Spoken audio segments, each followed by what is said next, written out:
2016 May 7 ഛത്തീസ്ഗഡിലെ റായ്ഗഡിൽ വിജനമായ ഒരു കാട്ടുപാത. പ്രഭാത സവാരിക്കിറങ്ങിയ അവിടുത്തെ ചില ജനങ്ങൾ കണ്ടത് അതിഭീകരമായ കാഴ്ചയായിരുന്നു. രക്തത്തിൽ കുളിച്ചു കിടക്കുന്ന 2 മൃതദേഹങ്ങൾ, ഒന്നൊരു യുവതി, ഒന്ന് 17 വയസ്സുള്ള ഒരു ചെറിയ പെൺകുട്ടി. അവരുടെ മുഖങ്ങൾ തിരിച്ചറിയാൻ കഴിയാത്ത വിധം വാഹനം കയറ്റിയിറക്കി നശിപ്പിച്ചിരുന്നു. ആരാണവർ?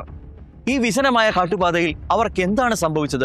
അവരെ ആരെങ്കിലും കൊലപ്പെടുത്തിയതാണെങ്കിൽ ആരാണവർ? പോലീസിന് അവിടെ നിന്നും യാതൊരു തെളിവുകളും ലഭിച്ചില്ല. അവരെ തിരിച്ചറിയാൻ തക്കവണ്ണം യാതൊരു തെളിവുകളും പോലീസിന് ലഭിച്ചില്ല എന്ന് മാത്രമല്ല, ഏതാണ്ട് 4 വർഷത്തോളം ആ കൊലപാതകത്തിന്റെ ചുരുളറിയാത്ത രഹസ്യങ്ങൾ ആ കാട്ടുപാതയിൽ തന്നെ തങ്ങി നിന്നു. എന്നാൽ 2020 ഈ കൊലക്കേസിന്റെ ചുരുളഴിഞ്ഞപ്പോൾ ഞെട്ടിയത് ഒരു സംസ്ഥാനം മുഴുവനുമാണ്. കാരണം ഈ കൊലപാതകത്തിൽ പങ്കാളിയായിരുന്ന ആൾ വെറും ഒരു മനുഷ്യനായിരുന്നില്ല. അയാൾ നിയമസഭയിൽ ജനങ്ങളെ പ്രതിനിധീകരിച്ചിരുന്ന ഒരു മുൻ MLA ആയിരുന്നു. ആഡംബരത്തിന്റെ ആർത്തിയും അധികാരത്തിന്റെ അഹങ്കാരവും ഒടുവിൽ എങ്ങനെ 2 ജീവനെടുത്തു? അറിയാം കൽപ്പന ദാസ് കേസിന്റെ ഞെട്ടിക്കുന്ന വെളിപ്പെടുത്തലുകൾ. Welcome to crime story Malayalam.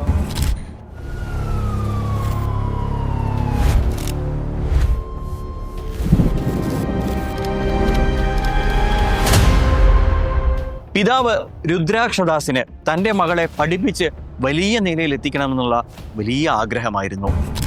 എന്നാൽ കൽപ്പനയാകട്ടെ ആ കുട്ടിക്ക് വക്കീലാകണമെന്ന ആഗ്രഹമായിരുന്നു ഉണ്ടായിരുന്നത്.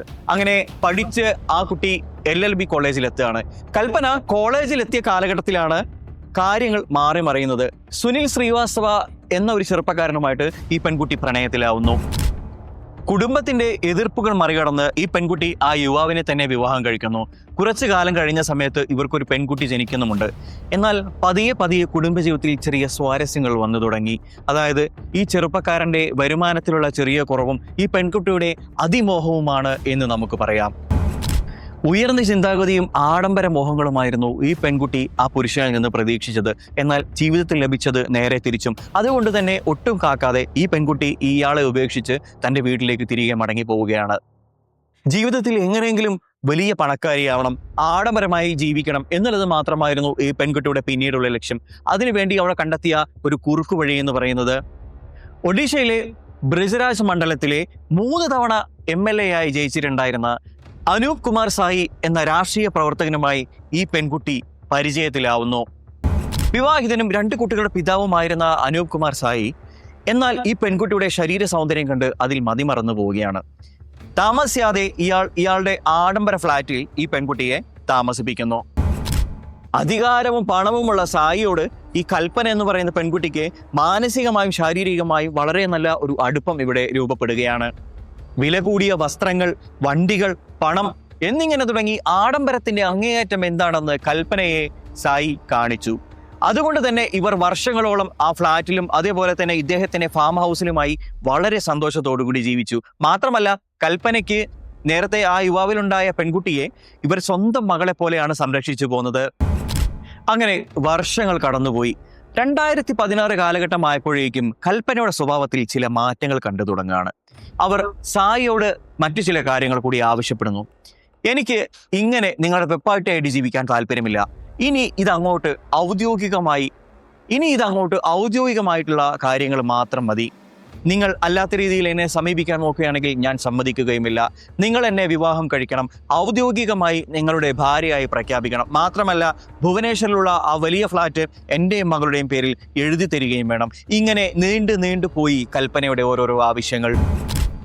എന്നാൽ ഇതൊരു രാഷ്ട്രീയ നേതാവായ സായിക്ക് തീരെ അനുവദിക്കാൻ കഴിയുന്ന ഒന്നായിരുന്നില്ല. അദ്ദേഹത്തിന്റെ രാഷ്ട്രീയ ഭാവയും അതേപോലെ തന്നെ അദ്ദേഹത്തിന്റെ കുടുംബത്തിലുള്ള അദ്ദേഹത്തിന്റെ നിലയും വിലയും മാത്രമായിരുന്നു വലുത്. അതുകൊണ്ട് തന്നെ അദ്ദേഹം തുറന്നു പറയാണ് കൽപ്പനയോട്, എനിക്ക് നിന്നെ ഒരിക്കലും എൻ്റെ ഔദ്യോഗിക ഭാര്യയെ സ്വീകരിക്കാൻ കഴിയില്ല. കാരണം എനിക്ക് ഭാര്യയുണ്ട്, 2 മക്കളുണ്ട്, എനിക്കൊരു രാഷ്ട്രീയ ഭാവിയുണ്ട്. ഞാൻ നിന്നെ സ്വീകരിക്കുകയാണെങ്കിൽ ഈ എല്ലാം തന്നെ എനിക്ക് നഷ്ടപ്പെടും. അതുകൊണ്ട് തന്നെ ഔദ്യോഗികമായി എൻ്റെ ഭാര്യയായി ജീവിക്കാമെന്നുള്ള നിന്റെ ഈ അതിമോഹം നീ ഇവിടെ വെച്ച് അവസാനിപ്പിക്കണം. എന്നാൽ കൽപ്പന അതുകൊണ്ടൊന്നും പിന്മാറാൻ തയ്യാറായിരുന്നില്ല. അവൾ പല്ലും നഖവും ഉപയോഗിച്ച് ഇതിനെ എതിർത്തു. ഏത് തരത്തിലും ഇയാളെ കൊണ്ട് കല്യാണത്തിന് സമ്മതിപ്പിക്കുക, ഈ സ്വത്തുക്കൾ തന്റെയും മകളുടെയും പേരിൽ എഴുതി വാങ്ങുക എന്നുള്ളത് മാത്രമായിരുന്നു ഈ പെൺകുട്ടിയുടെ ലക്ഷ്യം. കാരണം ഇയാൾ തൻ്റെ കയ്യിൽ നിന്ന് രക്ഷപ്പെട്ടു കഴിഞ്ഞാൽ ഈ ആഡംബര ജീവിതവും കാറും ഫ്ലാറ്റും പണവും തുടങ്ങി എല്ലാം തൻ്റെ ജീവിതത്തിൽ നിന്ന് നഷ്ടമാവും എന്നുറപ്പുള്ളത് കൊണ്ട് തന്നെ ഔദ്യോഗികപരമായി ഇയാളുടെ ഭാര്യയായി കയറി പറ്റുക എന്നുള്ളത് മാത്രമായിരുന്നു ഈ പെൺകുട്ടിയുടെ ഏക ലക്ഷ്യം. അതുകൊണ്ട് തന്നെ ഇയാളെ ഭീഷണിപ്പെടുത്താൻ ഇവൾ തീരുമാനിക്കുകയാണ്.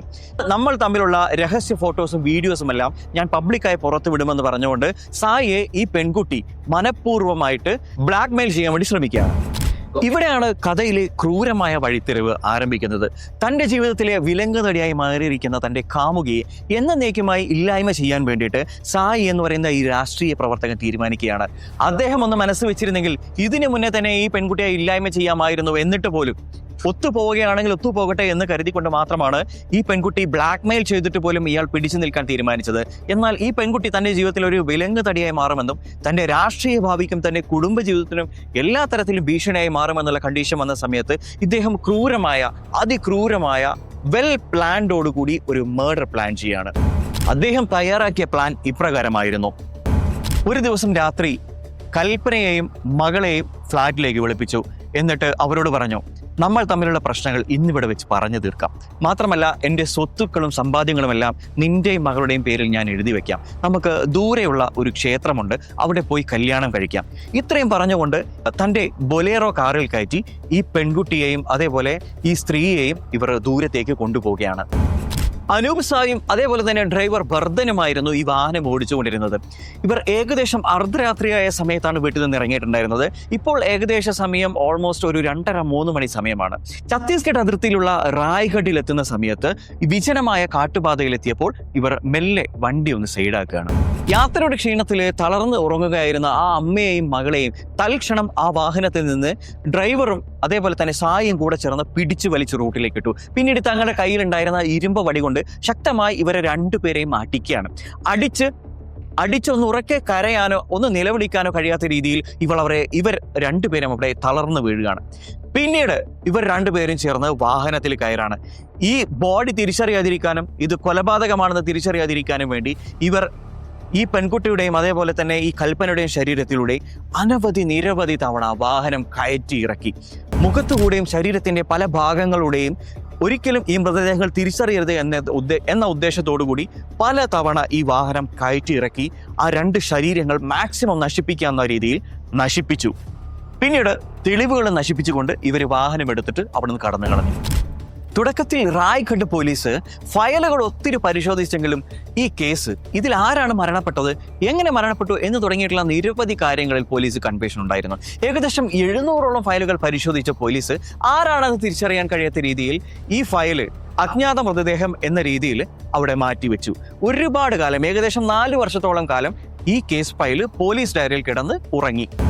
എന്നാൽ 2019 റായ്ഗഡ് SP സന്തോഷ് സിംഗ് ഈ കേസ് വീണ്ടും റീ ഓപ്പൺ ചെയ്യാൻ തീരുമാനിക്കുകയാണ്. അങ്ങനെ അദ്ദേഹത്തിന്റെ കഠിനമായ പരിശോധനയിലും CDR രേഖകളും മറ്റും പരിശോധിച്ച സമയത്ത് ഇത് മരണപ്പെട്ട കൽപ്പനദാസും മകളുമാണ് എന്നുള്ള കണ്ടെത്തലിലേക്ക് ഇത് എത്തുകയാണ്.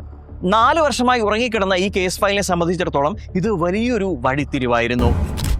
അവിടെ നിന്നും അന്വേഷണം നേരെ ചെന്നെത്തിയത് റായ്ഗഡിലെ രാഷ്ട്രീയ പ്രവർത്തകനായിരുന്ന അനൂപ് സായിലേക്ക് തന്നെയായിരുന്നു. കറക്റ്റ് ലക്ഷ്യത്തിലേക്ക് തന്നെ പോലീസ് എളുപ്പം എത്തിച്ചേർന്നു എന്ന് വേണമെങ്കിൽ പറയാം. പക്ഷേ കാലഘട്ടം ഏകദേശം 2020 അന്നത്തേക്ക് ആയിട്ടുണ്ടായിരുന്നു. മാത്രമല്ല ഇയാളെ റായ്ഗഡ് ഛത്തീസ്ഗഡിന്റെ അതിർത്തിയിൽ വെച്ചിട്ട് അതിസാഹസികമായിട്ടാണ് പോലീസ് പിന്നീട് പിടികൂടിയത്. കുറുക്കു വഴികളിലൂടെയും അനാവശ്യ ആർത്തികളിലൂടെയും നമ്മൾ നേടിയെടുക്കുന്ന എല്ലാം തന്നെ വളരെ വിരളമായ സമയം കൊണ്ട് നമ്മുടെ കയ്യിൽ നിന്ന് നഷ്ടപ്പെട്ടു പോകാവുന്നതേ ഉള്ളൂ, നമ്മുടെ ജീവന് തന്നെ ആപത്താകാവുന്നതേ ഉള്ളൂ എന്ന് തെളിയിക്കുന്ന ഒരു കേസായിരുന്നു ഇത്.